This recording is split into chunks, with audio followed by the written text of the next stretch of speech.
In a world where God is dying, 4 heathens come to deliver the final nails in the coffin. From the depths of hell, Satan sends 4 puppets of the imperialist West and the Zionist Jews against God, Islam, and tiny kittens to bring you their propaganda and conspire for a new world order. This is Secular Jihadists from the Middle East.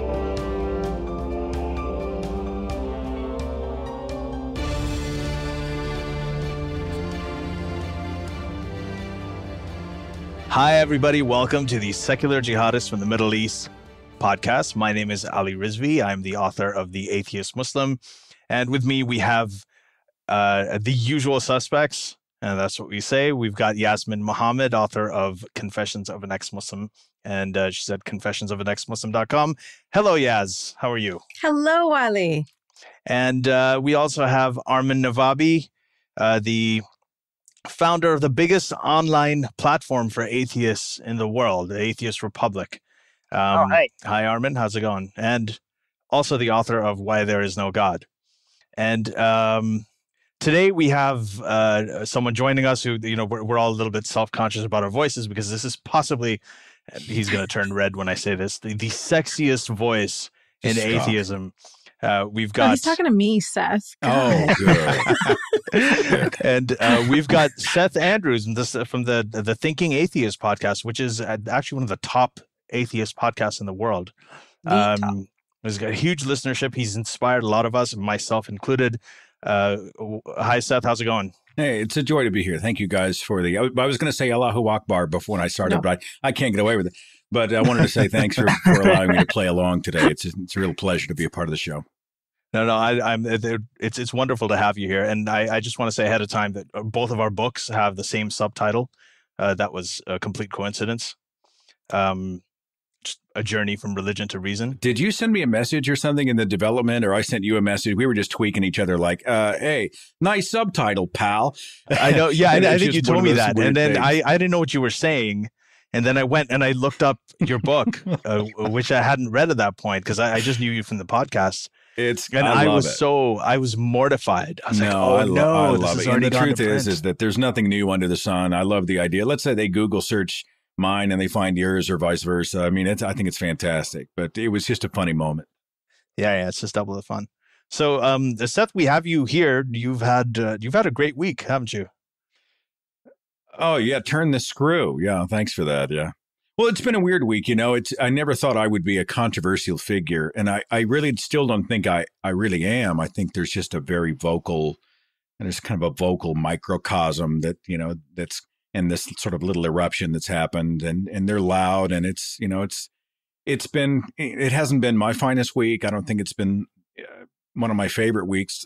Yeah. But at the end of the day, my hope is that we can all sort of get our eyes back on the ball and learn from our mistakes and cultivate the best in each other and try to figure out how to get through it. Problem solving is something that I wish that people were better at. I wish the atheist movement was better at.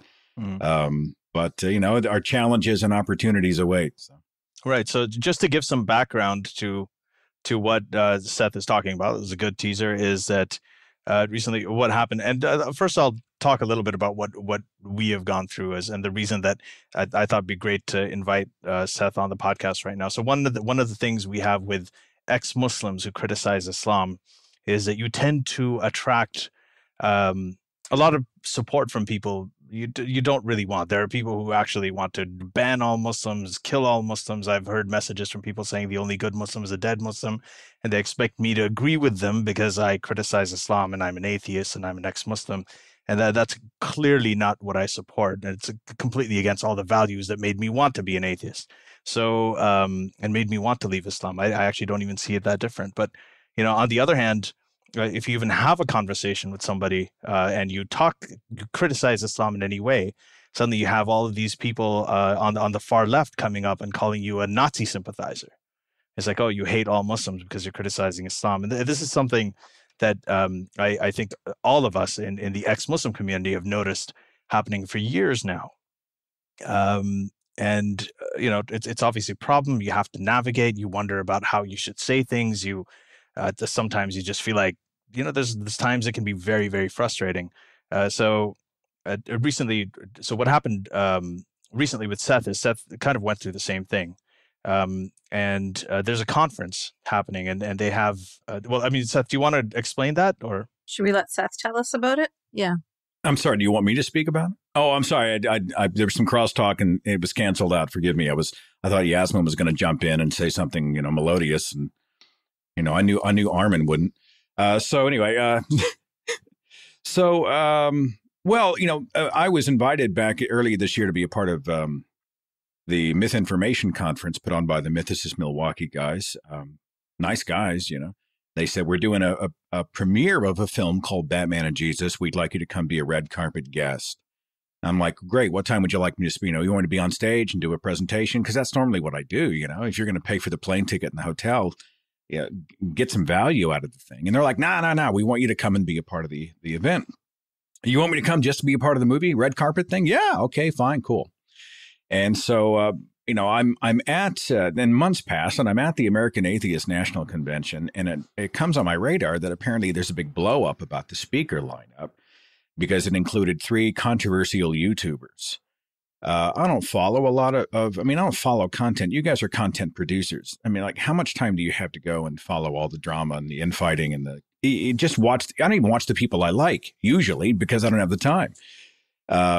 But apparently these people, I know Sargon especially, I posted a video years ago and thousands of his people came and kind of caused some trouble on my pages. But I don't pay a lot of attention to that. This is not Sargon of Akkad, the YouTube. Yeah, it's not my playground. I don't really care. I don't monitor comments. You can get tripped up by the pebbles so easily in this business. And I'm guilty of I just didn't care. Whatever. He's not my problem. I'm focused on the tasks at hand. But the furor over this really grew, and what you saw was a protest that Sargon had ties to the alt-right, and Richard Spencer, the white supremacist, was apparently a fan.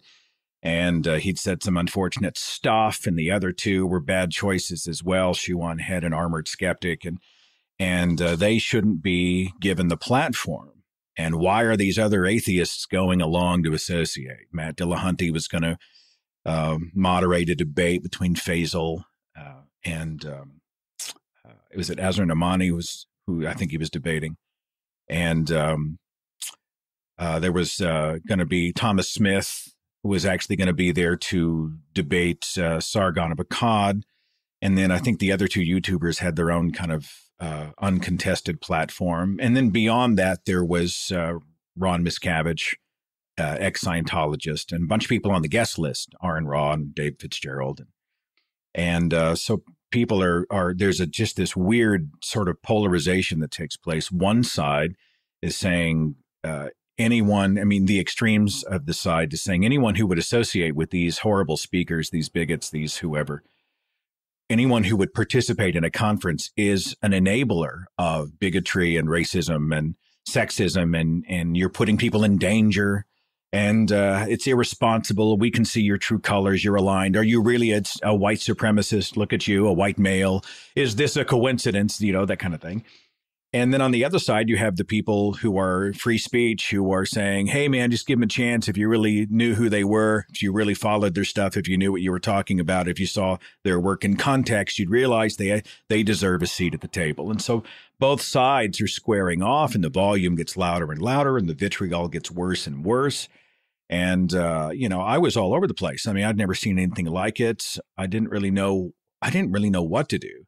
I'm a free speech guy. And I say this to this day.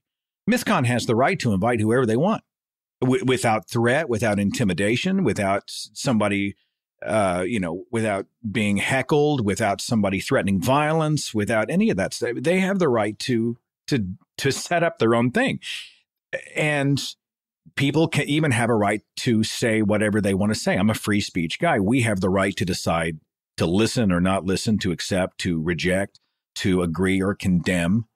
But we do so as respectful, responsible people. And I didn't see a lot of respect or responsible going on in this debate. And so it just blew up. I, at one point, agreed to go speak. All right, fine. If this is going to happen, I actually said I had some concerns, and they said, we'll give you a speaking slot. Like, if you feel like it's imbalanced and these guys are really bad choices, we'll give you a slot. And I initially said, cool.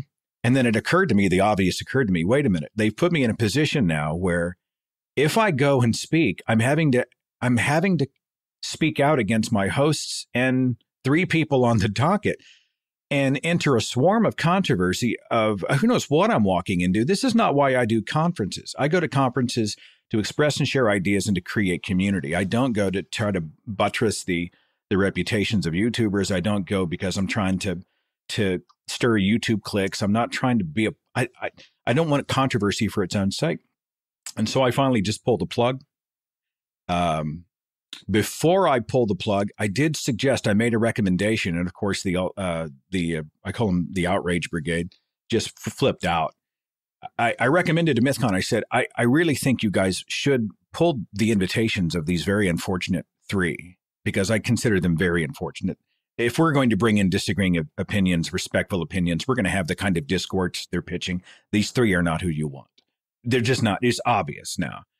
I came late to that party because I was late really getting interested enough to find out who these people are. But I mean, like, this serves no one except perhaps them. You should I'd much rather hear Ron Miscavige talk about his escape from Scientology than I'd rather hear Shiwan Head talk about whatever. I have no idea what. I browsed her YouTube or her Twitter page. It was just like white noise. I had no idea what that was about. I'd rather hear Matt Dillahunty talk about debate tactics. Hell, I'd rather see him do a magic show than to hear Sargon go out and sort of do his thing, which is controversy. And they politely declined. But of course, with the death of Nuance online, everybody thought, well, Seth tried to blackmail MythCon into denying the platform for these people because he's a bigot or whatever. And I'm like, no, actually, I've been doing this a long time, and I made a recommendation because I thought it would be best for MythCon and the audience, but I never made an ultimatum. I never had a condition. I never threatened to pull out. I just said, hey, you might consider doing this. And I was honest at the very beginning to everybody that I had done that. It's something I now regret. I wish I hadn't made that suggestion. I wish I'd not said, it's unrealistic at that measure for them to pull the speakers. They should have stuck with who they had. And, Seth, sorry, can I interrupt just for a second? I just wanted you said that, you didn't want to walk into in Sargon and because, he's there to do controversy. So based on the video clip that you posted, and I just want to kind of bring this to light. It wasn't just controversy. I mean, there was a video clip where he was justifying using the N-word. Why it's okay, why it's okay to use words like spick and chink, and there's a YouTube clip that you posted, and I think that, and you said that was sort of instrumental in why you thought this was beyond just discourse. It wasn't just about discourse; it was about somebody who was, it didn't seem like there was any reason involved there. Yeah, so there's a difference between. I just want to ask you. I mean, you make a distinction between, say, people who have far right views, which are, I guess, even if you don't agree with them, which are well argued, versus stuff like saying that, okay, if a guy says, I don't want you to call me the N-word, then, he's wrong, and we should be able to say it because it's just a word. There's a longer version of the clip that I posted, and I should have posted them both, I've seen it, but I was naive enough to think that the shorter one proved my point, and I still think it does. To see somebody so flippantly rattle off these tremendously horrible ethnic and sexual slurs shows you. His point is that offense is not given, offense is taken. Or what I'm saying, like I don't offend you, you become offended. The offense is upon you. And, there are some contexts where we can talk about offense. A lot of people use offense as a way to protect themselves from having to engage or to receive new information. But there is genuinely offensive. I mean, there's dehumanizing speech out there. There's speech that brings so much negative baggage that is only really designed to harm. And my point is that by using that language and so just flippantly throwing it out the way he did, he demonstrated he's not the good faith agent of the types of ideas that we want to be expressing. He's demonstrated why he is not the guy we should be listening to. And, of course, they came after me for that. They came after me for, well, you don't understand his context, or you're not being fair to his point, or you're giving too much credit to the power of language, or you're just a snowflake, or or you want to try and cut down free speech, but this was not about free speech. It was more about decency, or it is, and I remain a speech guy, and I agree with Hitchens. I don't want anybody else to tell me what I can and cannot hear. I'm a big kid. I get to decide what I accept and reject. And I think that the First Amendment has to protect even the most awful speech. And I think that's one of the distinctions, and it's one of the big fights that we're seeing now is there are some who say speech is violence. So I asked one gentleman, I said, do you think that a word spoken is the same as a bullet fired? And he said, yes, it is.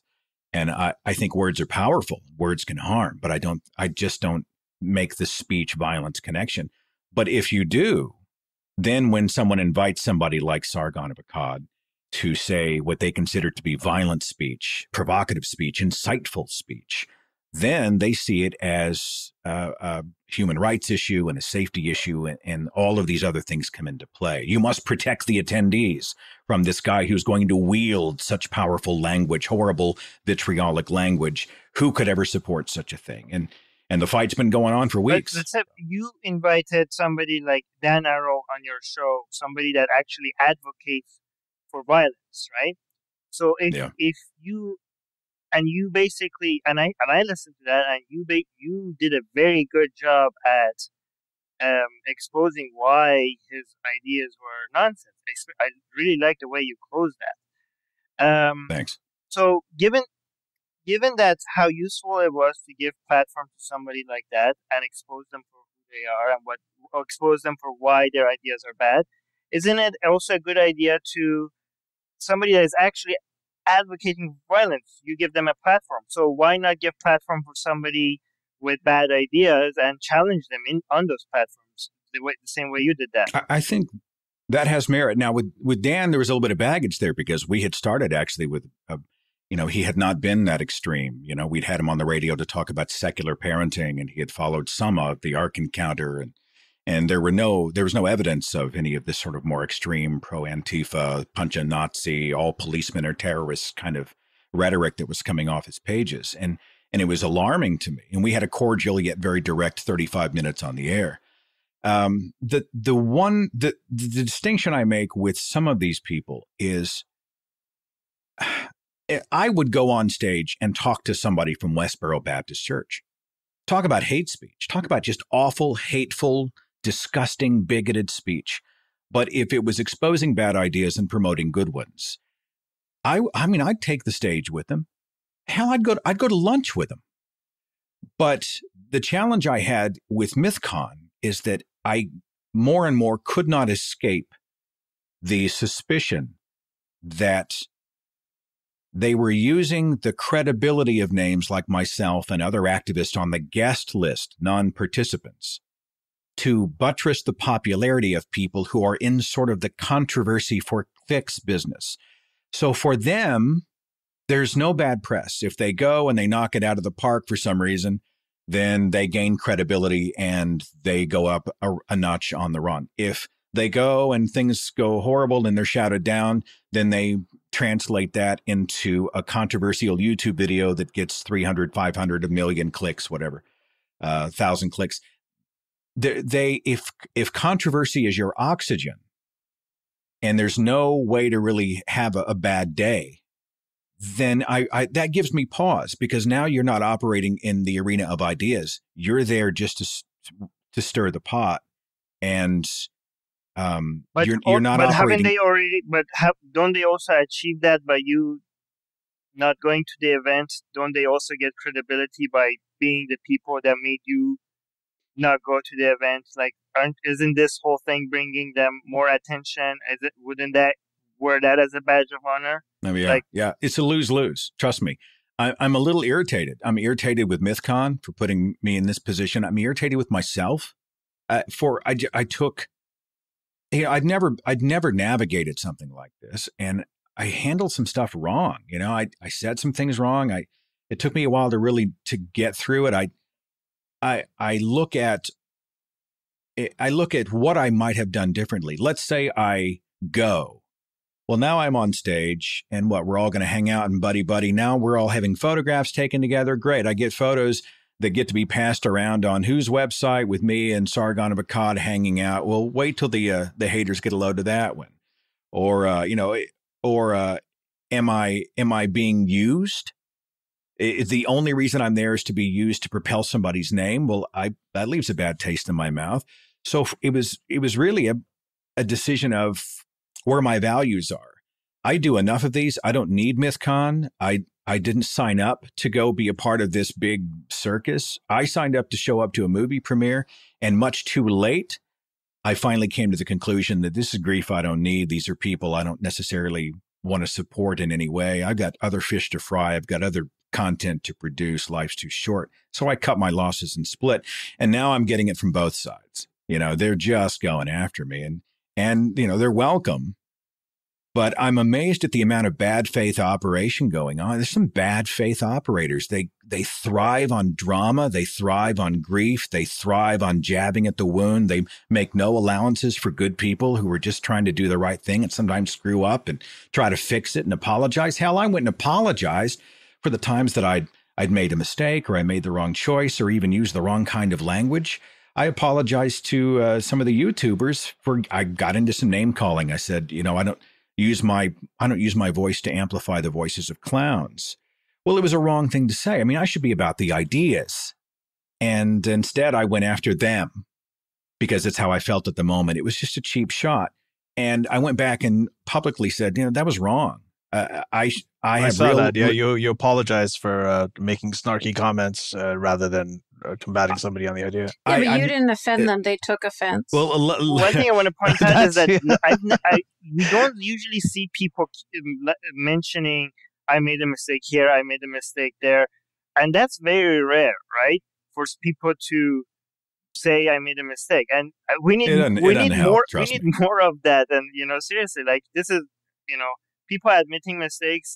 I mean, people looking back and being critical of their actions. That's something not very common, which is really good. Yeah. Well, to them, it's weakness, or you're a flake, or you're insincere, or you apologize too late. I mean, there's no scenario that will make some people happy. Now, there were others who were very charitable and gracious, and they're like, "We got you. We know you. We're familiar with your life and your character and your years of work, and we know that you love people, and we've all been there, and we got your back." And there was a ton of those people. I got private messages from, and not just fellow activists, but listeners from all over who said, "Hang in there, we got you." And that's amazing. But it's amazing as well how many just bad faith operators are out there who just they're not happy unless they're freaking miserable. And they just come after you. They must have a shit ton of time on their hands because they just come after you all this. I don't know how you guys do it. Are you targets all the time? Some of these people, I think they just have a lot of hate in them, and they're just looking for some opportunity to expel that. Yeah. Usually, I mean, I don't really know these YouTubers at all. I have to admit, I'm like what you were saying at the beginning. Like I couldn't care less. Really, I don't pay attention. Right? Yeah. But the only thing I've ever seen of Sargon's was the video that you posted. Ali shared the whole video with me, so I watched that because he asked me to. Yeah. And also when he did an interview with Majid Nawaz. Those are the only times I've ever seen him. And I saw Shoe on Head once because somebody shared something with me that she'd said about women under Islam, which was actually really well done. So that's the only thing of hers I've ever seen, and I don't know who the third armored skeptic is. I've no clue. They're really hard on feminism, and they go hard on SJWs. This is one of those terms that's subjectively applied. And it's always a pejorative. It's always an insult. But I feel like people talk about free speech all the time. Well, yeah, you have the right to speak, and I have the right to not listen. Yeah. if I don't want to listen to you just looking for vitriol to spew or looking for some reason to create drama or controversy, if I'm not interested in listening, I don't need to listen to that. Yeah. And it sounds to me, correct me if I'm wrong, like that this Mythbusters people, or is that what they're called? No, they should be. MythCon. Yeah, I like a much better name. No, but Mythbusters is amazing. Let's not. I love not tarnish Mythbusters. the good name of the Mythbusters. MythCon is doing a good job too. It It's just feels that like Yeah, they are. I feel like there's two groups of people here. There's people like you and Matt Dillahunty and Ron Miscavige. And like you were talking about sitting down and having a panel discussion, which is, just like regular dialogue, constructive conversation. And then there's another group of people, which are the YouTubers, which I feel like are not really interested in discussion or in, having any kind of civil discourse. They're just interested in creating controversy and in getting people to go, ooh, oh my God, did you hear what they said? Did you hear what they did?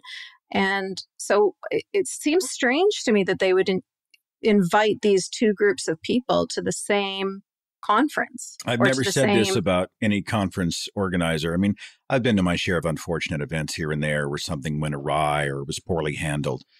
While the Mythicist Milwaukee guys are really nice guys, I've never encountered someone who I think was so blissfully unaware of what this movement is, what it needs, how it is best served, and who the agents, the spokespeople we should be. They have a model for what the future of atheist activism is. Oh, conference attendance is down. You're not seeing as many people engaged. There's nothing new under the sun. We need some lifeblood. We need some awesome stuff. Let's bring in these young, vigorous, controversial types and let's stir the pot and let's get people talking. And I'm like, you are being monumentally irresponsible and inviting some hugely unfortunate people. It's your right to make a stupid ass choice. And I ultimately decided, I'm done. I don't need to be there. And so I've decided to not to participate. And, everybody borrows this for their own agenda. It's either I'm a coward or I'm a sellout or I was afraid or I'm not a free speech guy or I would never engage anybody with a disagreeing opinion or I want an echo chamber. I mean, who are these people? They have no idea who I am, what they're talking about. It's just inflammatory rhetoric for its own sake. Yeah, I just want to say something about the free speech thing, because one of the accusations you're going to get is, okay, you're anti-free speech because, you made that request. And this one, I actually disagree with you on very, very little. But the only one thing I think I would, I'm sorry. One thing I would have done is I would have gone anyway and just to have that dialogue. But I mean, we'll get into that later. I just want to say this one thing about free speech. None of this stuff is anti-free speech. The Mythicist Milwaukee guys, who I also know, and I think that they're great guys. I've done a podcast with them.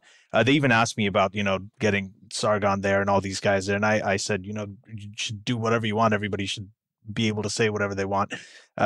So they're none of that's violating free speech. You requesting them, you saying that, okay, for my preference is that, if we want to have a productive conference, maybe not have these people there. That's free speech. That's not anti-free speech. That is actually you exercising your free speech.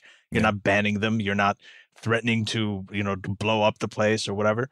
Nor did I threaten to withdraw at that point. I said, I just recommend this, right? And you can take it or leave it. And they left it. It was well after that I finally made the decision to cancel and not go. Right, which is also free speech. So I mean, this isn't about free speech at all. This is not about that. The people that make these conferences, they need more people to show up, or else there's not going to be people buying tickets for them to have, or else they're going to lose money every time they start a conference, right? So they, it might be good for, we could sit here and be like, oh, they need to have more sophisticated speakers, who needs controversy? But then at the same time, if attendance is low, they're not going to have enough ticket sales for them to be able to run a conference. So they might need the controversy to be able to have anybody show up, right?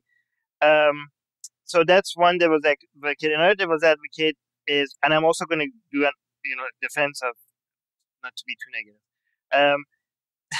Another devil's advocate is like, wouldn't it be better for you, like, just like ask you a Alice said, question wouldn't and it then be he's better going for to you answer to it. just go there and just challenge them?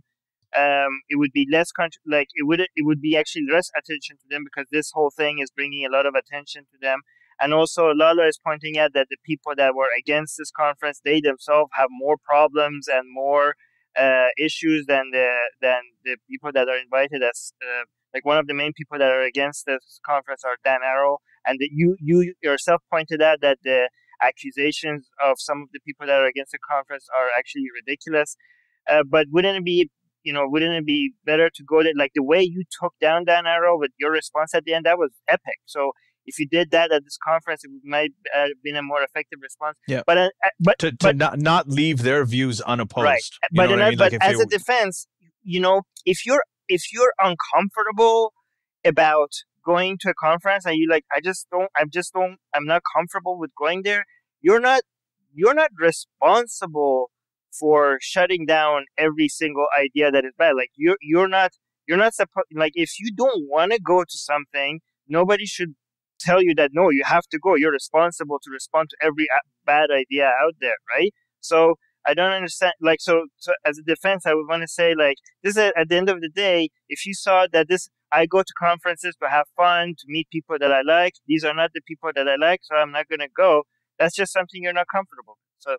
Well, I'll answer that question first, because I've already forgotten what your first question was, Armin, because I have the memory of a goldfish. It was a good one, though, so we'll come back to that. Come back to it and ask it again. I think, it's funny. Even now, I can see both scenarios playing out. I'm not trying to be a politician about it. I mean, seeing the blow up that not going has caused, it really gained me almost nothing opting out, except that I didn't have to go and worry about it and stress out about it and be there and wonder what was going to happen. And if it was just going to be controversy and chaos. And I'm kind of relieved, because I really don't want that. That's not why I do what I do. But there's a part of me that thinks if that opportunity has been there, I probably should have taken it. I think people can have opinions on both sides, and I think people can have a point on both sides. There are a lot of good reasons to go and speak out. But, is this really what I want to do? To go to MythCon at the pleasure of my host and say, I'm sorry, but I find them extremely poor representatives of what good discourse is. They don't represent my values as a humanist, as someone who supports feminism, as someone who wants to treat people with goodness and compassion. I think they are here for controversy or clicks, or to try to raise their bar or get another star, or try to get more exposure or expand their audience, or I don't know, whatever. And I don't want to facilitate that. They put me in a position where I would have to do that. And you guys know me. I'm like the least controversial dude I know. Like, all I want to do, I tell people the mission of my work and show, I want to learn stuff. I want to help people, right? I want to learn stuff. I want to help people. I don't want to have to go into a cage match in Milwaukee, Wisconsin, where who knows what's going to happen. And at the end of the day, the only people likely to win are the people who are doing the controversy for clicks thing on YouTube. It just seemed easier to skip. And was it the right decision? I'll probably never fully know, but it's the decision I made, and I'm going to stick with it. Did you want to ask your second question, Armin? What was the first question? Or sorry, the first question? Well, I think the first one was like, I think I forgot my own first question. Okay, I have a question. No, I think it was about people like Dan Arrow, and also if this is bringing more attention to them, and they're doing it to get an audience and all that. That's actually exactly my question, Armin. I was going to say, if these shoe-on-head armored skeptics, Sargon, are just doing everything for clicks, and I agree with you, they are just looking for clicks. I mean, that's a suspicion. I can't read their minds, but it's just a suspicion. You know what? Yeah. I don't know. Yeah. Sure. But from what I've seen from that video of Sargon's, I'm not. Oh yeah, I'm not thank you. contesting Yeah. that. Do we need this sort of injection of fresh sort of controversy and electricity into the movement, kind of thing? Right, but I feel like people like that have been mentioned, like Dan Arrell and Steve Shives or whatever his name is, or all of these, they're the same sort of thing. They're just on the internet going, "You're a racist, you're a bigot, you're an Islamophobe." Yeah, like finding all sorts of reasons. Like ex-Muslims are Nazis, right? Like ex-Muslims are racist. I've seen those people calling Ayaan Hirsi Ali racist. Like those people are they're Sam nut jobs. Harris, and his audience of racists. And I'm like, come on. So they're just pointing at everybody and calling, they're doing the exact same thing. And they've rigged the game in their favor, because if you say you're hurting honest criticism and you are hurting discussions about people who have genuinely been hurt by bigotry and misogyny and discrimination and abuse, because you're cheating them, because you are now building this mountain of hyperbole and exaggeration and fear mongering on what would have been a legitimate thing for us to discuss. When Dan calls the hotel, he called the MythCon hotel. It freaks the people out that, hey, that there's going to be some dangerous people there. And they were so weirded out that MythCon now has to pay for extra security, which I think to myself, where are the repercussions? Is that a responsible way to approach this kind of thing? They got some YouTube shock jocks with some pretty unfortunate ideas, but it's not going to be freaking Thunderdome. And while they're there, you got Faisal Saeed Al-Mutar, and you've got Melissa Chen, and you've got Matt Dillahunty, and you've got Thomas Smith, and you've got all these other people there. It's not going to be a cage match. There will be some conversation that takes place.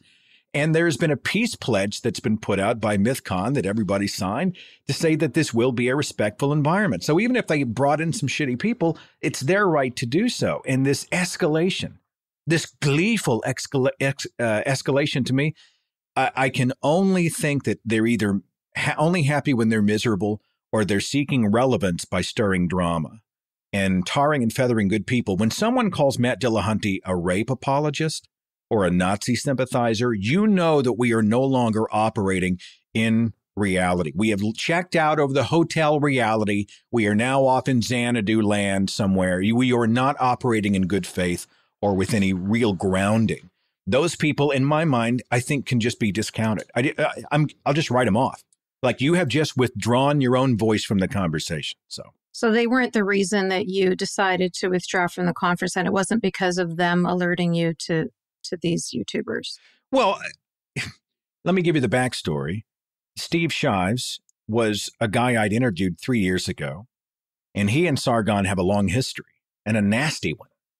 When I posted Steve Shives' interview video, there were thousands of dislikes. I mean, they just descended. It was a disproportionate amount of negative energy that sort of came onto my page from these people who were like, Steve Shives, and they were all, and it went on I must have gone on for a month or more.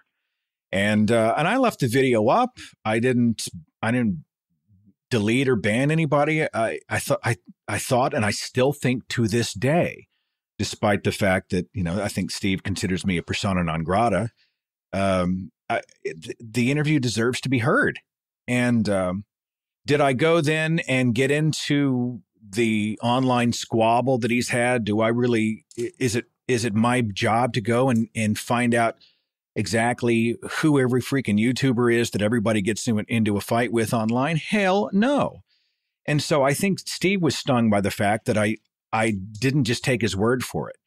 Ultimately, it wasn't about Sargon of Akkad. It was about MythCon's right to invite whoever they want. Naively, I thought that I didn't think they'd shoot themselves in the foot with these particular three. But I think they're upset that, hey, we told you at the very beginning and you didn't listen. And now here you are months later, finally coming to agree with us. And yet you continue to berate us online. That kind of thing. Some people in our live chat are defending the YouTubers, and I think they like their content. And they're asking me to ask you if you watched their content, a lot of their content when you decided that they are not worthy or they're not good people to listen to. I honestly didn't know them. No, And I really overall still don't know a lot about them beyond the cursory amount of content that I sought out when I finally got serious. I will say, and I know they're not going to accept the answer, I'll say it only took a toe in the ocean for me to realize that these are not the kind of producers, content producers, voices, activists that I want to support. It was immediately apparent that their content is either lazy, hazy, or it's poorly done, it's not well thought out, or it's just unnecessarily caustic and hurtful to people, especially Sargon. He is a provocateur in a negative sense, and I think he thrives on the attention. And it's working for him. He's got 600,000+ YouTube subscribers.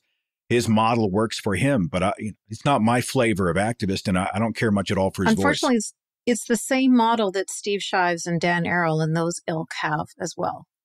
Yeah, I actually learned about him in a really weird way because I had no idea who he was. Again, the whole YouTuber thing is just a whole different world.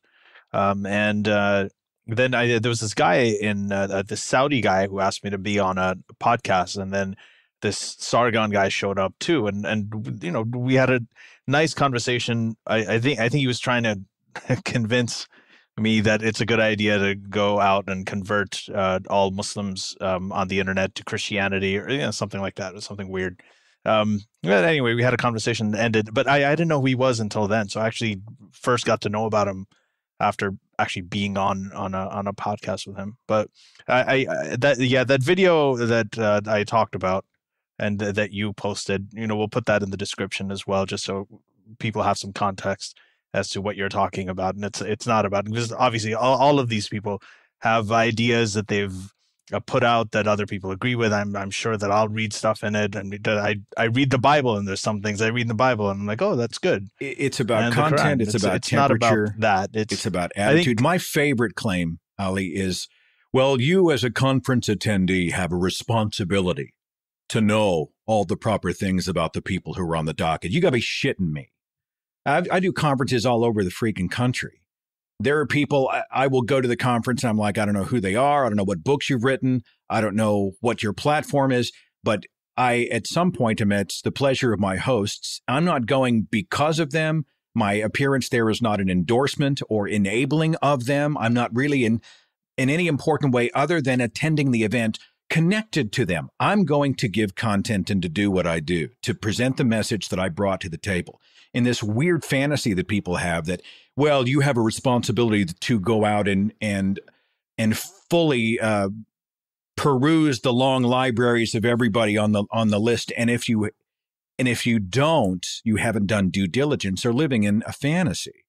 Yeah, and read every tweet they've ever tweeted over the past 5 years. It's a bizarre thinking. I saw enough in my own life, and I saw the controversy blow up. And I'll make this known again, folks. I would like to think that people would become a little better at charitable listening. When somebody approaches something like this, I think it's so telling when you see how quickly the online trolls will turn on you. You can see the people who will operate in good faith and be charitable and say, well, yeah, it could have been better. You made a couple of mistakes. You tried to make it right. We get it. It's unfortunate. You live and you learn. I mean, that's how we would approach each other usually in real life, family members, friends, associates, coworkers. Online, people are waiting, desperate for you to make a mistake or to make a bad call or to make a misstep. Or what they perceive as a mistake. Or whatever, right? Because now they come after you. And as they claw at your coattails, it builds their ego. It builds their sense of relevance. For many people, drama is their calling card. It is all they do. It's all they know. There is an outrage brigade. There is a whole culture, a microcosm of malcontents that do nothing but bitch and moan and see the worst and fearmonger. And I'm just tired. I'm just tired of listening to their voices. So speaking of the microcosm of malcontent, and I really like that as well as well said, Seth. Outrage brigade. So let's move on to this other side about the atheist movement in general. So there was a time, the good old days, when it was like a small budding movement. You had these 4 books that came out. You had the New Atheist, and there was from my point of view, it was a rejuvenation of the whole atheist movement that they call New Atheism. You were actually a very, very inspiring figure to a lot of us. You've been in it for a very long time. Same thing with Matt Dillahunty and a lot of these other guys. Now it's obviously different. A lot of the stuff that you're seeing, that you're talking about, that's both on the left with all of the sort of, calling the hotel and saying there's going to be violence there. And I don't know if they said there'd be violence, but I mean, they were warning that something really horrible might happen, Horrible. Yeah. So like that kind of thing. And then on the other side, you have, the people, the whole Sargon type thing. And a lot of this stuff actually did come out of, the atheism, the New Atheist movement. These people got their start there. A lot of people like Sam Harris himself has said that he was shocked to find out, I think when the whole Trump movement was happening, he was shocked to find out how many supporters he had that he didn't find, that he found very unsavory. I mean, he's actually talked about it, and he was surprised. I personally was surprised too to find out a lot of my followers were like this as well. So do you think this is an actual thing? This is a real thing that's happening in the atheist movement? Do you think there is do you think there's any association with it? Like, how would you characterize it? Well, there are a few things at play, and this is just conjecture, but I I do a lot of this, so I may stumble across a grain of truth here or there. I think there's some familiarity breeds contempt. So now that the atheist movement it's grown and it's kind of been, the engine's been running, and we've seen the familiar faces and the 4 horsemen are kind of blasé and all those things, people are now beginning to turn on the very things that they used to embrace. There's several elements to that. Some people think, it's too popular, it's too mainstream. I liked it back when I could keep it in my back pocket, kind of thing. I think one thing we've always known is that just because you're an atheist doesn't mean you're a good person, doesn't mean you're a rationalist, doesn't mean you're a humanist. It doesn't mean you're not a bigot or an awful human being. I mean, you just don't believe in God. It doesn't guarantee anything else. And so now our tent is growing, right? We see the rise of secularism in the United States and in key parts of the world, and you're seeing the popularity of the non-religious or the nuns, and so these numbers grow.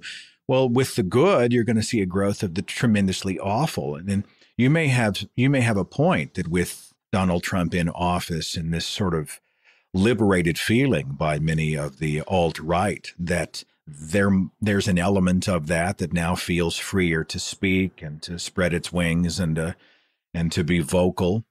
And many of those people very well might be atheists, and they have to be spoken out and spoken against, for sure. But isn't that I think that's a good thing that we're finding atheists that we dislike or disagree with, or even because I think part of what we try to do at the atheist movement is to normalize atheism. That includes the inferiority and the demonizing of atheists. We're trying to reduce that, but I also think that we need to, within the atheist community, the sense of superiority, or the fact that, I thought atheists were supposed to be more intelligent. Well, who told you that? Like, it's good that you're saying that you don't start, just like when you see an atheist as a Christian, you shouldn't assume that they're not moral. As an atheist, when you see another atheist, you shouldn't just assume that they're better because they're an atheist. So I think, introducing atheists to other atheists that are not thinking like them, it's a good way to show them that this. I'm happy that they're being exposed to that. Like, that's why on Atheist Republic, when we see a homophobe or a racist atheist, I try to advocate for not banning them, so other atheists see that there's nothing superior. Our message is that we are the same as you, so we shouldn't over adjust that by trying to say that we are better than you. Just like the gay rights movement. Like, I'm also against it when some people say, like, I think I like gay people and I think they're all this and this. No, the point of the gay rights movement is to say, like, we are the same. If you try to over adjust it and say they're all great, you're actually going to hurt the movement, because when you know what I mean, every group has its share of idiots or homophobes or racists or people that are good people that you might just disagree with. And I think that it's a good thing that we're being exposed. I'm terrified of disagreeing with Armin because he hosts the most popular atheist website in the world and has resources well beyond any of our knowledge. World domination is within his grasp. And so I say this at my own peril, but I see it a little bit differently. Atheism, I want us to be in the excellence business. I want the best ideas to win. I mean, I think about myself, Armin, when I was it was 10 years ago when I was coming out of the faith and my whole life had been turned upside down. And I was afraid of losing my family and would I lose my job? And because my employers were Christian and my whole life had just been changed. And I was online YouTubing and Googling and atheist and what is atheism and stumbling upon people who helped to inform my initial attitudes and opinions about what non-belief and non-believers might be. For me, it was Christopher Hitchens and a few others. Now imagine, someone's going through that same journey and the first person they stumble upon on YouTube in a search is somebody who is an alt-right hater, someone who's using the N-word flippantly, and someone who's just manifesting some pretty toxic attitudes or just a recklessness or what have you. I mean, I would like them to stumble upon Atheist Republic much more than I would like them to stumble upon some other sort of YouTube controversy for clicks thing. I would like us to cultivate the best. Having said that, I do think it's important for us to acknowledge that, atheism is not a guarantee that we have all the answers, and atheism isn't a magic pill, and that we here in the atheist movement will listen and we will do our best to not vilify everybody with a dissenting opinion, and we're not going to become censors. And ultimately, we are confident enough in the best ideas that we have we really do believe that the best ideas will win the day. That might be, some people think that might be childish and sort of utopian, but I really do think the best, what's that saying that says the key to bad speech? More speech. I really do feel that's the case. It's, one of those things where I'd like to see the bad ideas marginalized, but they have every right to be marginal. But I think there are different movements here. I think, like, for example, challenging superstition and everything, that's like part of the skeptic movement, and the atheist movement and the skeptic movement and the humanist movement. Sometimes they have parts that are the same, but I do think that the main thing about the atheist movement is normalizing atheism and accepting atheists. And so, for example, you gave an example, and I think one example. Imagine if somebody's living in Islam and they're considering, maybe that they don't believe in all this stuff, but they still have some homophobia in them, right? And the thing is that we need to welcome this person because we can't reject them because of the fact that they're homophobic, because everybody, no matter how wrong they are, they shouldn't be demonized for the fact that they're atheists, right? Oh, yeah, I totally agree. I'm just talking about the people that we place in the most public positions as our representatives, But can we, like Lala is pointing, how could we control that? Well, I ultimately, it still comes back to speech. I get to control who I associate with, who I populate my channel with, who I engage, who I platform, who I put behind a microphone or on a podium somewhere. And I'm all about engaging with even bad ideas. I really am. That's why I had Dan Errol on. I knew Dan's positions before we spoke. We had a respectful 35 minutes. It epitomized free speech between, two really opposing points of view. But I, at the time, didn't feel like that, Dan was going to grab the audio of whatever we had done and use it in some bad faith way, or he was going to, that he was only in it for the clicks. I mean, I felt like this is a discussion that was worth having. So I've got people on my pages that have some unfortunate ideas. Hell, I've had some unfortunate ideas in my life. But if I know you are unfortunate, I know you're spewing some pretty awful stuff. Are you the guy that I put out there and say, hey, folks, reject religion because we have all this amazing stuff here at our party, and then I put an awful person on on the podium, that becomes really problematic, I think. Yeah, and we're up against religion, basically. The atheist movement right now, like Adi was saying, is still, with the new atheists, whatever that means. It's pretty new and fragile, and we kind of hit a lull, and we're trying to, get ourselves back up again. But, when we're up against religion, which is so established and savvy and smart, and, we can't just throw anybody forward to be our leaders. We have to think carefully about what we're doing and and understand that we're going to have people that are going to be questioning their faith, looking to us for support or guidance. And if they're going to see things that are going to be extremely unfortunate, it's only going to catapult them back and say, well, actually, they were right. Those atheists are immoral.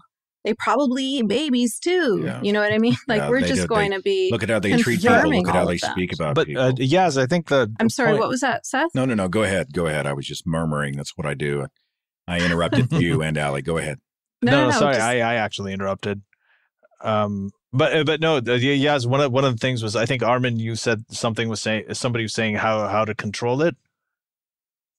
How can you control that? So that is one of the things when the positive spin on this is that anytime you have something that grows big, when the tent becomes bigger and the more and more people come in, and then the disagreements, and even, I guess, for lack of a better term, the sectarianism that comes later, is actually, it's a symptom of a growing, burgeoning movement.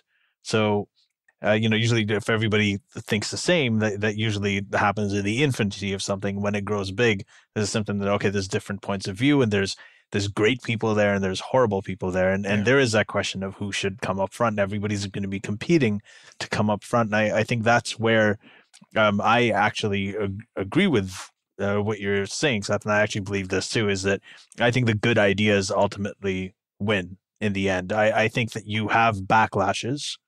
You sometimes have 2 steps forward, 1 step back. That happens, but ultimately, I think the stuff that makes more sense, the stuff that people relate to more, the stuff that's compelling is the stuff that wins out. Right. So if good ideas win, then we don't really have to control it. We should just let everything fight, and then the good ones will win. This sounds like the Road Warrior to me. It just sounds like an apocalypse where everybody's shooting each other over 5 gallons of gas. It just sounds like. And I want to, if I may, I know one problem with having a radio host as a guest is I tend to have long-winded answers. So please forgive me. No, that's the thing with podcasts. We want that. I wanted to cover a couple of things that have come up and we glanced over, and I kind of mentally planted a flag there, and I want to come back to it. One is that the movement is in this weird lull. Yasmin just mentioned it again, and she's right?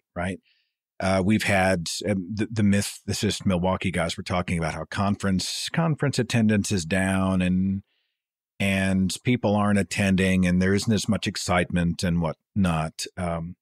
And I want to address that if I can. Again, I probably do 35 speaking dates a year. Some are major conventions. A lot of them are individual tour stops. You're seeing the standard conference model wane. People don't want to spend $500-$700 on a weekend necessarily and go. Most people can't afford to go and bring out them and the kids and get the hotel and pay for the meals and the banquets. And, it's just prohibitive for a lot of people. There are, some of it speaks to, I've seen lineups where they won't even have a keynote. There's no one on, they have a lot of PhD types on the roster, but they don't have anyone that audience members have a relationship with. It's not like, oh, I can't wait to see Dr. So-and-so who taught a class at the University of X on the biology of the bumblebee, blah, blah. I mean, you just don't see these people going. People often attend conferences. They want to get new and fresh ideas. They want to learn stuff, but mostly they want to connect. And that includes connection with the speakers. And so we need to do a better job of populating our conferences with speakers that have relationships with their audiences. And I will say that I don't think the conferences in certain models are waning. Hell, we did the 300th radio broadcast live in Dallas, Texas, in front of an audience of 370 people.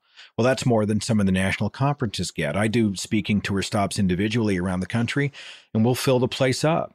I think if you bring the right stuff and you bring a sense of community and goodwill and fun and quality and storytelling and all those things, people will come and they'll show up.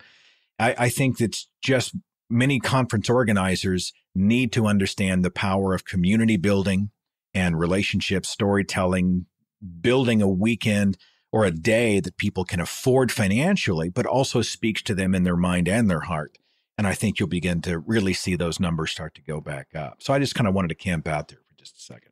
But I also think that the audience is finding their content in different ways these days, right? Like, I think a lot of it is, I mean, we might, conference-wise, we might be going down, but online, we're growing faster than ever. I think if people are just consuming content in a different way, they feel like, why would I have to go to a conference when I could listen to these people on their podcasts every week? I mean, we get more audience in every episode than any of these conferences that we ever go to. I mean, like the secular, we just started a podcast, and within the 24th episode, we already had, I just checked, 165,000 downloads worldwide. The Atheist Republic is growing between 5,000 to 10,000 new followers a week. So, and this has never been this fast. So your show, I'm pretty sure the numbers are growing. Then, I just think, like, if you look at, people just think because content is so easily accessible, that might be one reason why conferences are less popular, because people are getting it might be. But Armin, let me tell you, you and I are talking here from different parts of the world, but there's nothing like you and I seeing each other at an event. Big hug. How's it been? Good to see you. We hang out. We have a drink. We talk. We're having that sort of one-on-one thing. Let's having dinner together. I mean, I understand and I agree. I think that people are getting their content, and community comes in many forms, but there's no substitute. I mean, many of these people have left community when they left their religious organizations. They left that structure. They left the people. They left the music. They left people missing them when they weren't there.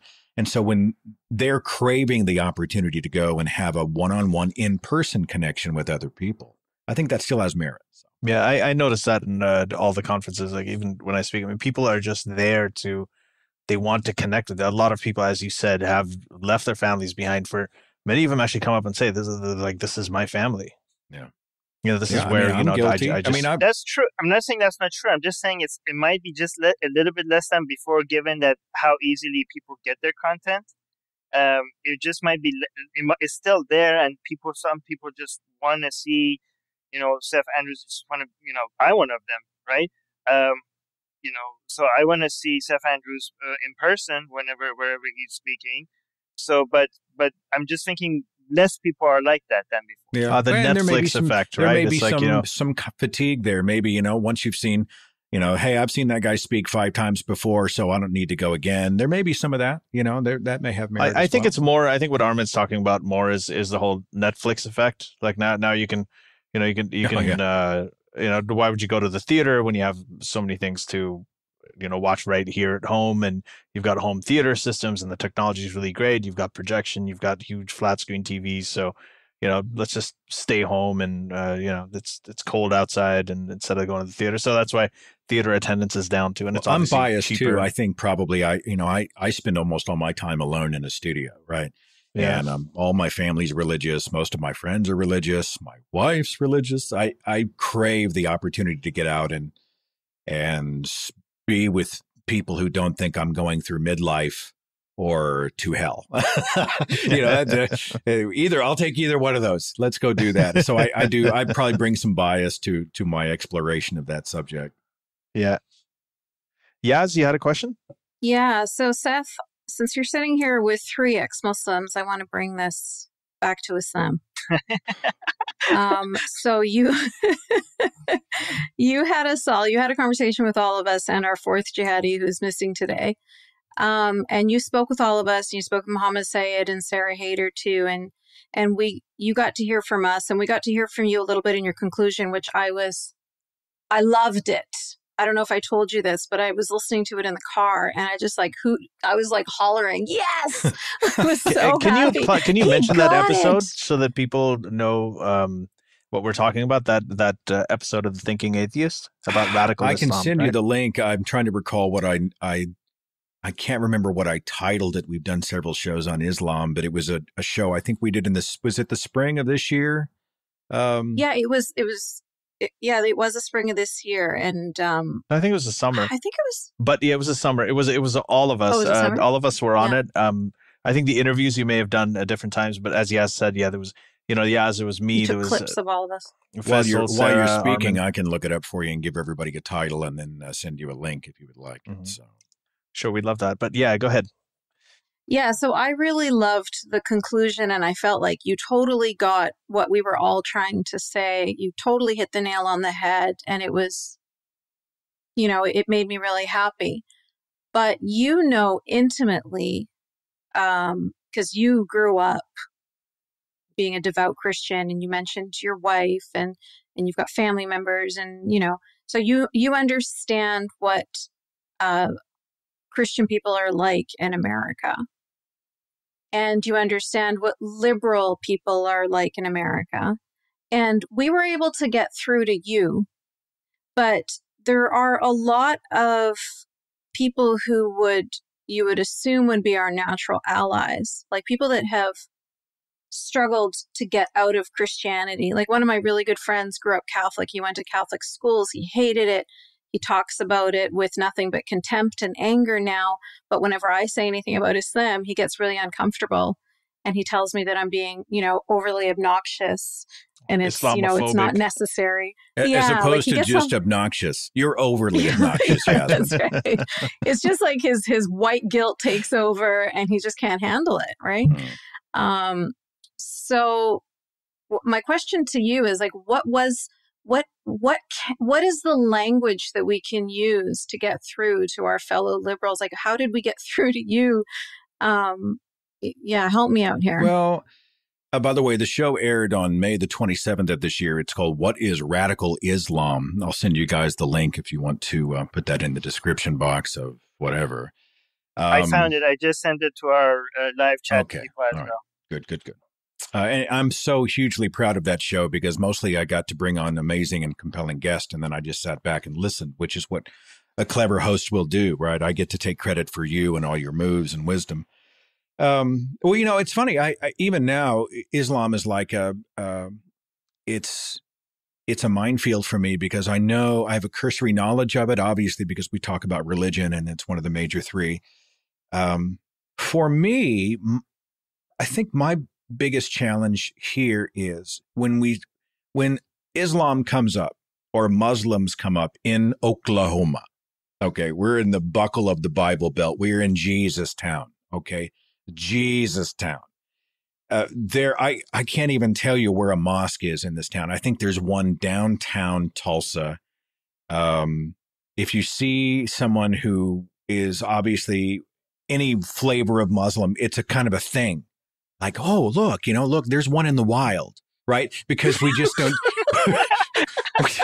It's just all of a sudden you hear Attenborough's voice. Get the camcorder.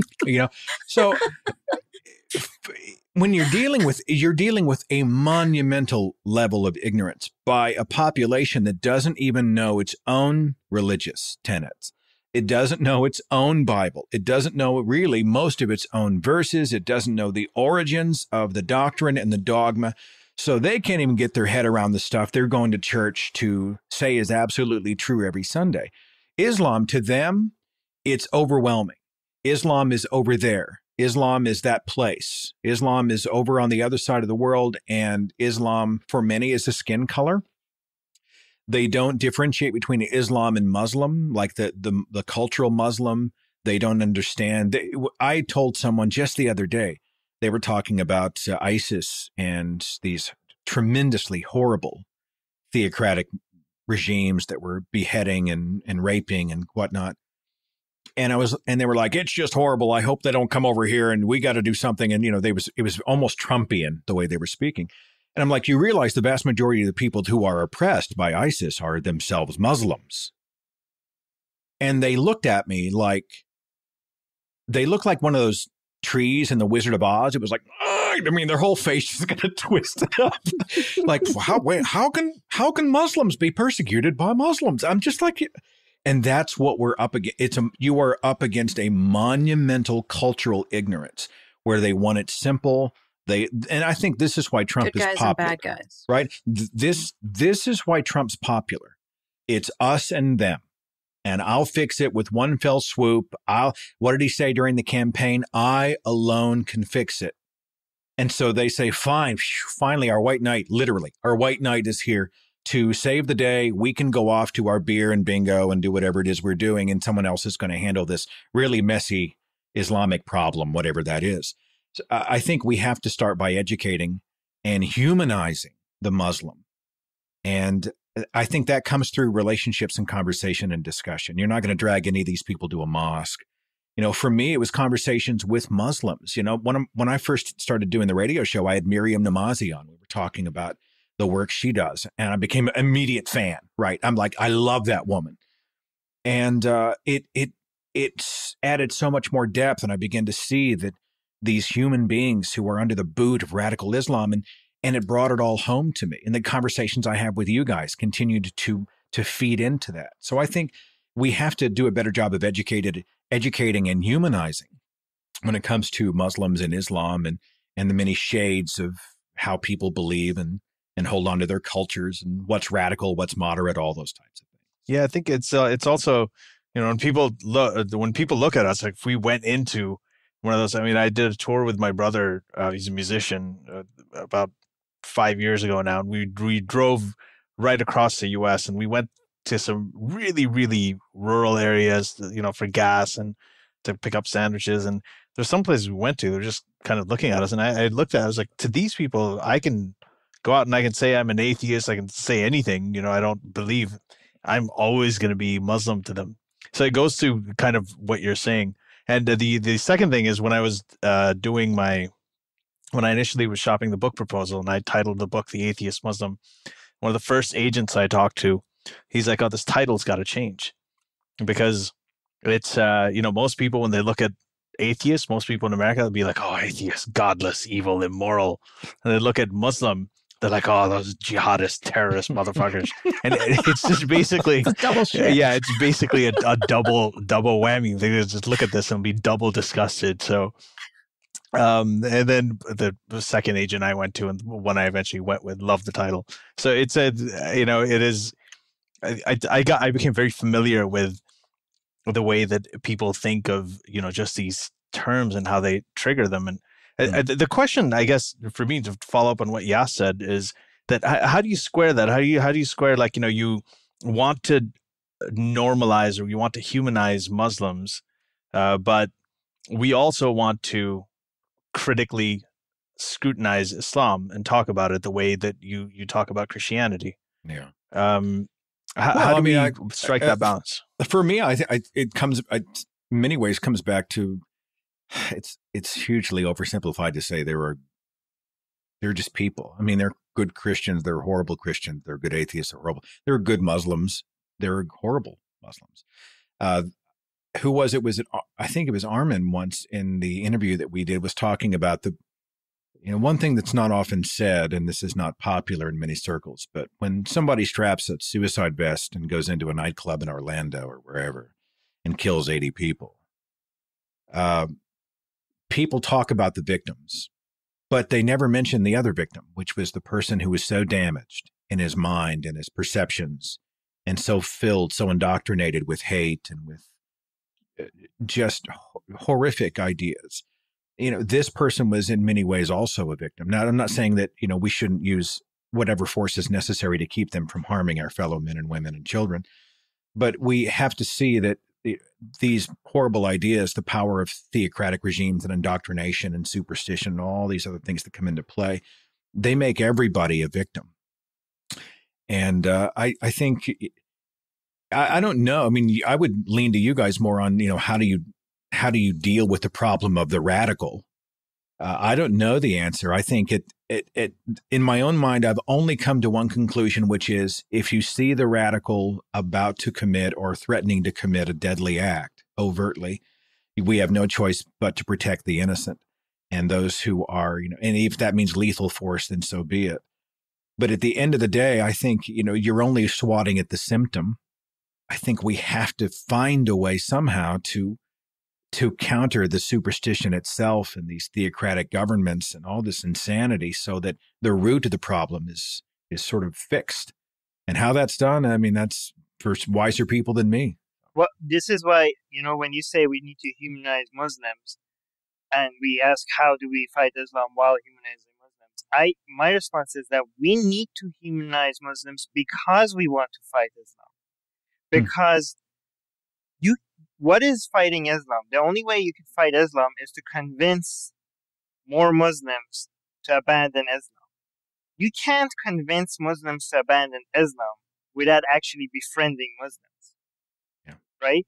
You can't, the only way to convince people of their ideology is first to be able to talk. Nobody's going to listen to you if you just shout at them and tell them they're idiots and that they are, so, they're both in the same direction. The most effective way of fighting Islam is to be nice to Muslims, right? That's back to actually changing social circles. Ryan Cragen at the University of Tampa did some research, and he's like, much more than us, any YouTube channel or any more than any speech or any book. What changes people's minds is changing their social circle. I mean, how many times have I known somebody who they'd never hung out with an atheist, but they hung out with me and found out later I was an atheist. They saw me as a human being first. And then I'd already messed up their categories and they couldn't reject the atheist because they'd already enjoyed Seth the guy. And, humanizing each other and developing human relationships. And that's why I hugely resist the idea that we must agree to be able to be friends. People will ask me, well, Seth, how can you be married to someone who believes in God? And I'm like, I don't love her because she believes in God. I love her because she's awesome, because she's a beautiful person. We have disagreements, but I saw her as a human being and I loved what I saw. And that's hard for some people to get their head around, I think. You know what I'm curious about, Armin? I'm curious if Ali and Yasmin agree with you that it's a waste of time to try to moderate Islam and you have to eliminate Islam. Have you taken a lot of heat for that particular line? It was interesting to hear you articulate it. So here's the thing. Eliminating Islam is not feasible. When I say getting rid of Islam, I'm talking about individual wins, right? Okay, all right. I'm not talking about, like, when I say the only way to reform Islam is to get rid of Islam, I'm not talking about completely removing Islam, because that's a goal that we're not gonna achieve, not within my lifetime at least, right? When I'm saying getting rid of Islam, people are like, how are you going to convince 1.6 billion people to leave Islam? I'm like, who set that goal? I'm talking, at one person's life not being wasted to Islam, that's a win. And guess what? We have managed thousands, and that's a huge win. We're not talking about the entire Islamic community. But I saw the wisdom in it. I mean, it's easy, rather than try to rationalize or moderate or water down and sort of a nonsensical story. It's still nonsensical. It's actually easier to walk away outright. I understand in principle, but I was curious if your fellow co-hosts lined up with you on that or not. I don't know. Let them speak. Well, I've decided life is too short to argue with arguments. No, that's not the reason. No. I'm just kidding. But actually, I wanted to talk about that point you made, Seth. But can you respond to what he said first? Like, what is it easier? Is it a waste of time to? I don't even know. Waste of time's right. Should we try to moderate Islam so it's less lethal or less problematic, or to try to eliminate it? I would respond to that the same way I would respond to any irrational beliefs, whether it's flat earthers or climate change deniers or religious people. It doesn't matter to me. Racist people, anybody that has any irrational beliefs. Yes, of course, I would prefer to have a planet where, everybody only believed in things that had evidence and everybody was rational. And yeah, sure, that would be fantastic. But I know that's never going to happen. I know that we're not rational animals. Atheists have always been the fringe of society. we've always been the smallest. We're growing these days because people aren't killing us quite as often. But it's more popular for people to have their comfortable lies than their uncomfortable truths. People just prefer it. So I don't think that it's realistic. But if I have a choice between hanging out with somebody like Bin Laden or hanging out with somebody like Majd Nawaz or Asghar Nomani, the choice is obvious, So some people said to me, "Oh, so are you saying it's like the lesser of the two evils?" Well, yeah, it is. All right. But I would respond to that. But let me just finish my thought. All right, sorry. Sorry. The same thing with, if we're talking about like anti-vaxxers or racists, for example, like sometimes those things can be hurtful. So we can't stop people from being racist, but we can put laws in place and regulations in place to prevent those people from causing harm to others. So I view religious people in the same sort of way. If you want to have whatever beliefs you want to have, that's fine. But as long as you keep your beliefs away from the public sphere, keep it out of education, keep it out of government, et cetera, et cetera. Now, I know the natural thing that's going to happen, which probably Armin was already ready to say, is what about children? And he's right. We do. Every person that has, dangerous beliefs is most likely passing them on to their kid. But if we keep these dangerous beliefs as much as possible out of the public sphere and out of education, then at least we're giving those children an opportunity to hear a counter narrative. But I did want to also just continue this a little bit further, because when you were talking about walking around and not seeing any Muslims anywhere, that's what it's like in the Muslim world. It's 90% Muslims. They get told from, as soon as they can understand language, how bad Jews are and how bad non-Muslims are and how bad idol worshippers are. But they've never met any of these people. So it's really easy to have them in their head as like this boogeyman.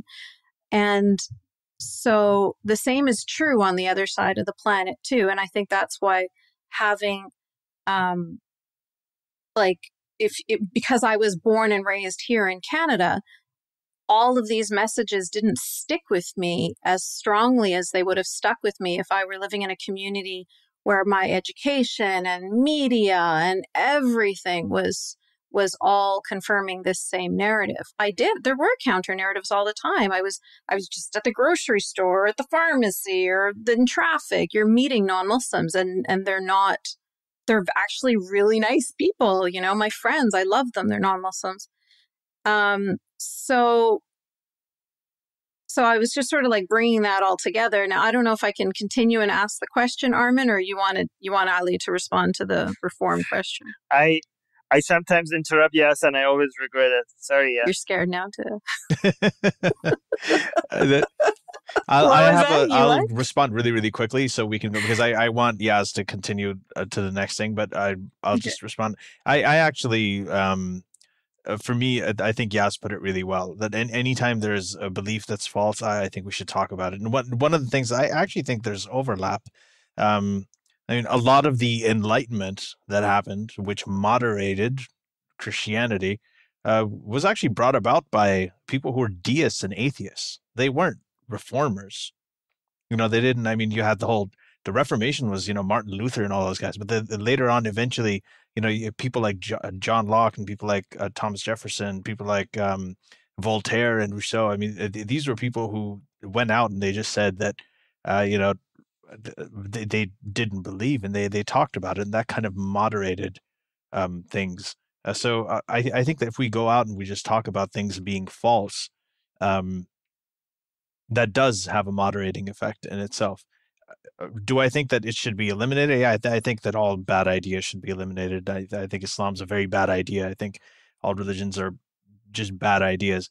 And another thing I want to say is that, when we say that there's some people who say, well, jihadism is the problem. It's not Islam. Islam's fine. And I think we all agree that that's wrong. Jihadism, you can't speak about jihadism and criticize it without criticizing Islam.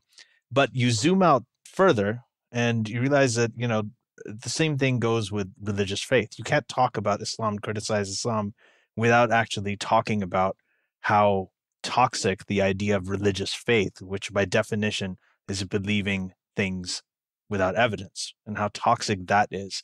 So, and this is one of the things I did. I had this exchange with a Taliban supporter after the bombing and after the shooting in Peshawar, Pakistan, in my home country, Pakistan, when they went and they shot dead 132 children between the ages of 12 and 14 in an army school back in 2014. And when I talked to him, he was defending it by saying the same things that, we'd all grown up with. He said, well, death isn't permanent. They're in a better place now.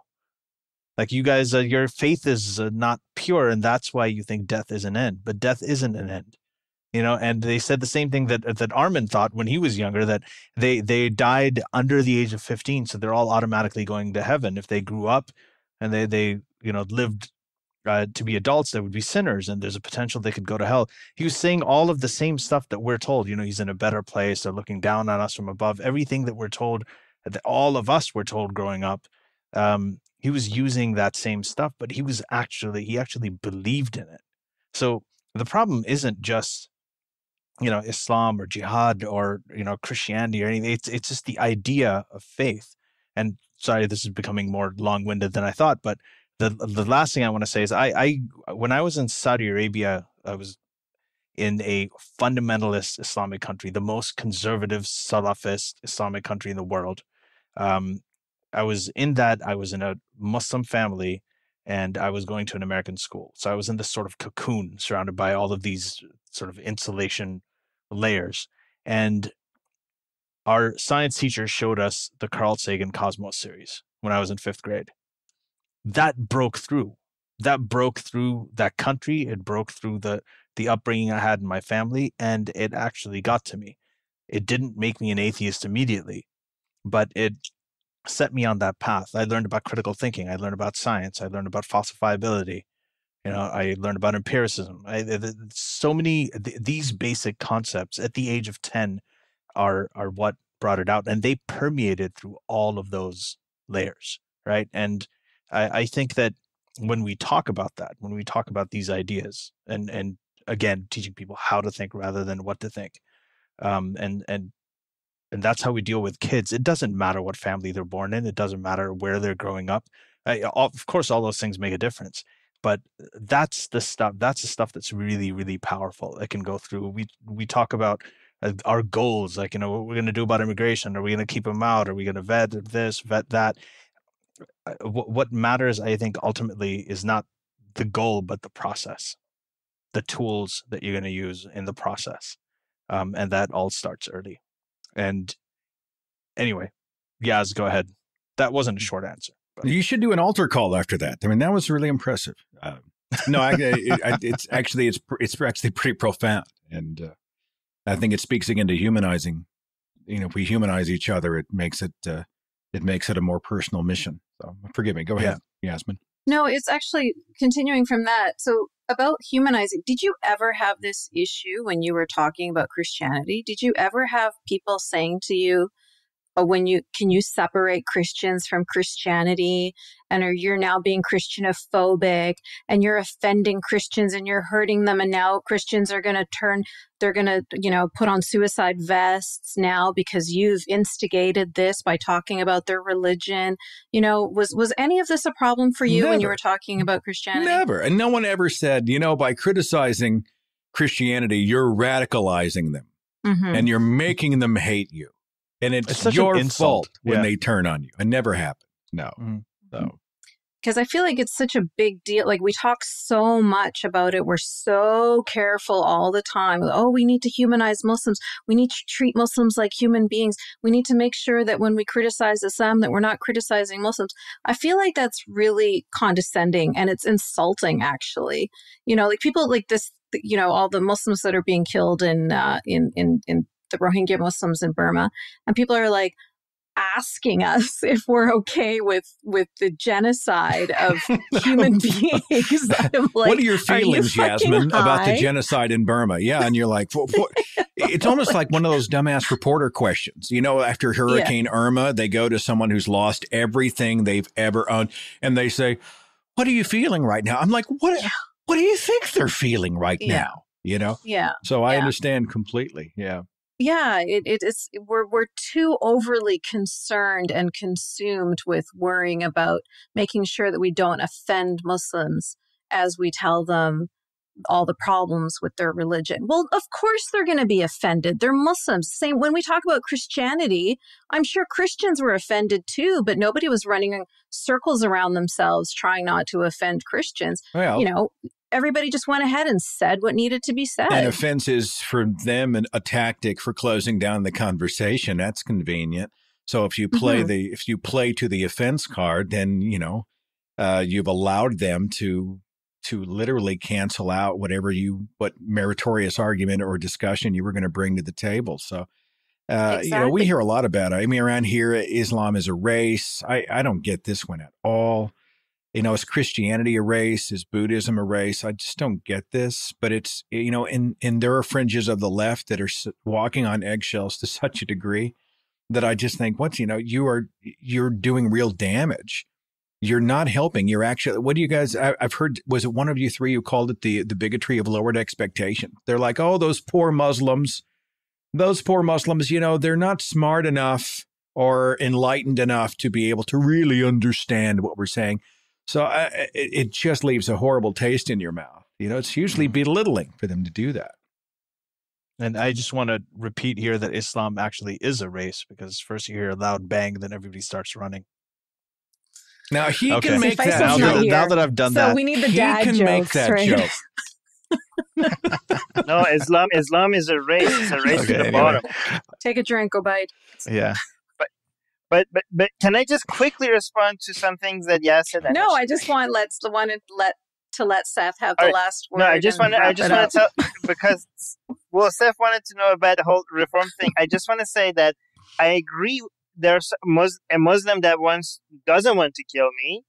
I enjoy hanging out with him or her more, obviously, than a Muslim that does want to kill me. That's obvious. But I think who we enjoy hanging out with is one thing, but what are the best arguments to convince more people? That's a separate thing, right? So I think arguments against, superstition and Islam are more likely to change minds than reform arguments. We agree, Armin. That's why none of us. Yeah, I know. I agree. I'm just saying, but that. No, I'm not saying that you're saying that, but I'm just saying I also agree with you that, yeah, of course, there are people in the reform movement are obviously better people than people in ISIS, and I enjoy hanging with them. But those are a little bit separate things. And also the thing is that neither the reform movement or the atheist movement, the ex-Muslim atheist movement, is suggesting that people can't believe in things that they want to believe in. I think the difference between us and the reform movement is the suggestion of which arguments can sell better. You know what I mean? Like, obviously, the atheist movement is not going to people like, you have to leave Islam.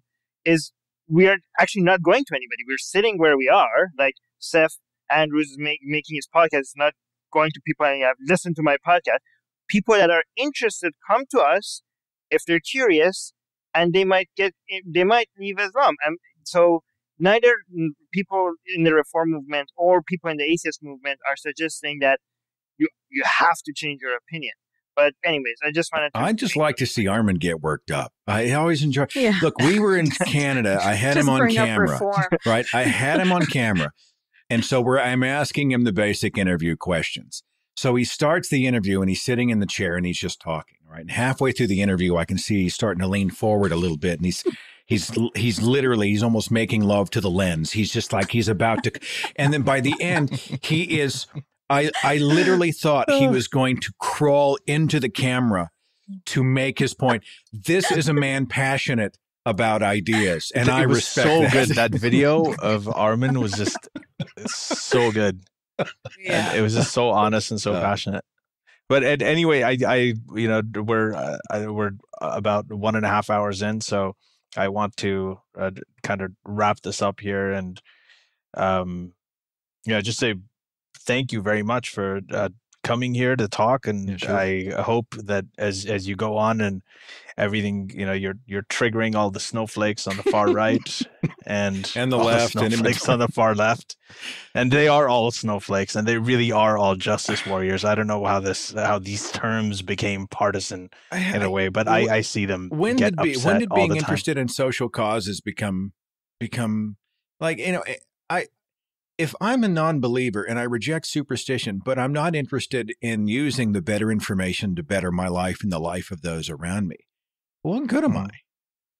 I just want to help people and make a better world. And so the idea that's, and then the fact that SJW has become a thing and everybody's got a label for this or that, if I may, before we call it a day, I just want everyone to know that I'd like to see us start these conversations without the assumption that the person we're speaking to has to be the villain.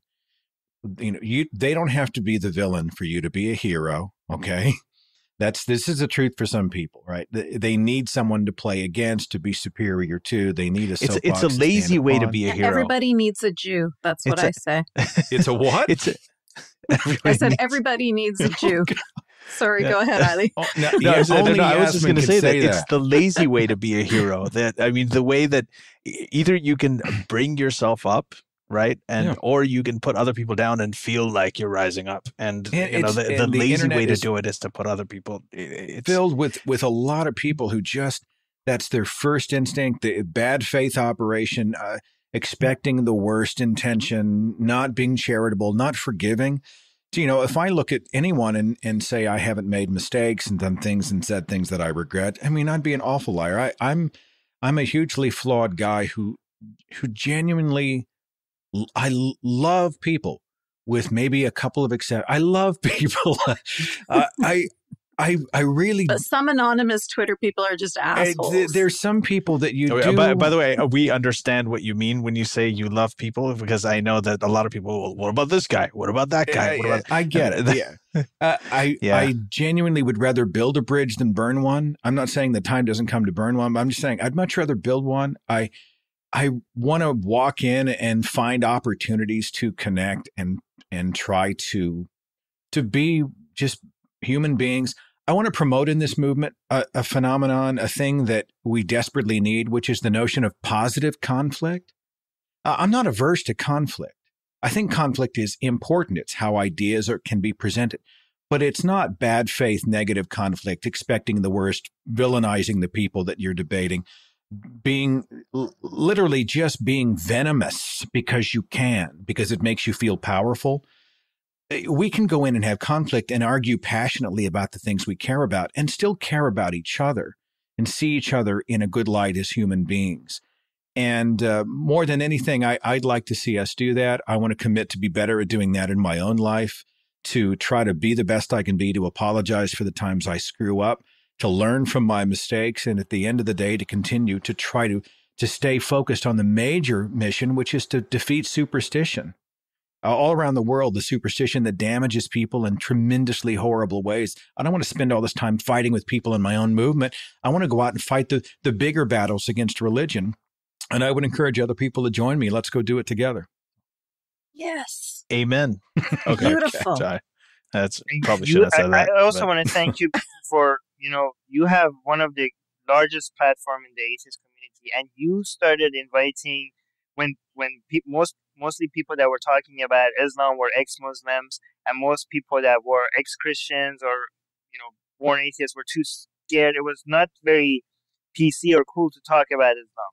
But you didn't shy away from that. You invited us, you invited Muhammad Sayyed, you invited Sarah Heda. You didn't shy away from it. You gave us a platform. You gave us a voice. This was taboo, but I want to thank you, because ex-Muslims don't get that many allies, and so thank you for giving us a platform. Thank you for giving. Oh yeah, it was an honor. And I discovered a new experience too, because every time we did an interview like that, for about 2 weeks on my page, there was these weird protests. They weren't even really arguments. It was just like, Allah is great. Science proves Quran. Allah is true. We know those. Have you guys seen that? It's almost like there's some sort of weird apologetics bot out there that just rubber stamps these things, and it goes on for 2 weeks, and then they all move on to somebody. Thank you for introducing me to those people. Yeah. So, all right. It's been an honor, and thank you. And Allah is great and all that stuff. We'll have to do it again someday soon. All right. Yeah, let's just say Ali instead of Allah. It's a little small vowel change. I'd also like to, if I may, extend the invitation. I know it's hard to corral all of you, but you have a standing open invitation to be a guest on my show anytime. Let's do it before the end of the year. Let's see if we can grab all 4 of you guys. And I'd like to bring the secular jihadists to the Thinking Atheist. Oh, that would be awesome. I think that'd be a party. So let's find a day on the calendar. Let's make it happen. Okay. I've actually been talking to some sort of Western atheist groups and conference organizers who were saying that many mainstream atheist conferences are kind of shying away and avoiding the ex-Muslim thing because they don't want to be branded Islamophobes, and really, which is really weird. Yeah. Thank you for treating us like human beings, like you treat everybody else, Seth. That's awesome. Oh God, I would love to have a conference with you 4 on stage. It would really be something, really be compelling. So yeah, I think so too, and I think you're one of the people who is speaking out, and I'm glad you kind of stick to your ideas and you're not that worried about what other people think. But this was an issue. I mean, even with the Yale Humanist Society a few years ago, they were very conscious of it too. So there is the Islamophobia thing, the fear of being called an Islamophobe. It's actually I've actually even seen it among bringing atheists. Dawkins down because he supposedly abused Islam. So right, and these are secular groups and atheist groups who. So there's a saying, and Yaz says this, and she says that all we want is for people to treat Islam the same way they treat the people in the atheist community, to treat Islam the same way they treat Christianity. Like, just understand that, just like you had the benefits of the enlightenment that happened, that you are beneficiaries of. The same kind of thing is happening in the Muslim world, and we need to get behind it, just like we got behind, the people who did it before. And even Sam Harris, actually, I think the reason why he supported the reform movement, I think he felt so much pressure, but he didn't want to be too much anti-Islam. And even Richard Dawkins using the term Islamism, I think I think he saw that was a mistake, but I think they felt the pressure. They do. We lost they do. Ayan Hirsi Ali from the ex-Muslim movement. We lost her to the reform movement. So I think a lot of them felt the pressure. And they're still being vilified anyway, even though they moderated themselves. They're still, everybody seems to borrow them for their own particular outrage. It's crazy. And I continue. They're great examples. They're flawed people, right? They're flawed people who occasionally do stuff. We don't agree with everything they do, but we do want to take a step back and look at the worthy whole of what they are, their writings, their activism, the difference they've made in people's lives. And we want to fairly say that they have probably done more before breakfast than many of their critics have done through the whole of their entire lives. And, they changed my life. Ayan Hirsi Ali's book, Infidel, was a huge eye-opener for me. And Dawkins' book was there for me at a critical time, and Harris's book. And so anybody who says they don't matter, they haven't mattered, they don't know what they're talking about, those people changed my life. And speak to people in the Arab world and speak to people in the Muslim world. They'll all tell you, like, oh, and then one day I saw a Dawkins video, or the Arabic version of the God Delusions being downloaded 10 million times. But if even people of their caliber can be pulled down, you can kind of understand why the secular movement conference people are afraid to come near us. We're like these social lepers because they don't want to have to deal with the blowback, right? I think somebody's big. Let's make something happen. Let's try to figure something out, and if we have to put it together ourselves, I think you guys be fantastic. You're born communicators, and I think you're what we need. You and more like you, and let's all get together and shake the trees and see what happens. Okay. Let's do it, man. Awesome. I'm fired up. We'll bring Dave Rubin in too, because he's another one that's been an awesome ally to us. All right. All right. Seth, thank you so much, man. Thank you for coming here. Thank you so much for having me. Thanks for everybody for watching. Been a joy. Appreciate you all very much. Thank you, Seth. Thank you. The secular jihadists have been made possible thanks to the gracious support of the Illuminati and the great state of Israel. That's what we have been told, but we haven't received our checks yet. In the meantime, We greatly appreciate the support of our current donors. Please consider supporting by sharing the podcast with your fellow heathens or by donating at patreon.com/SJME.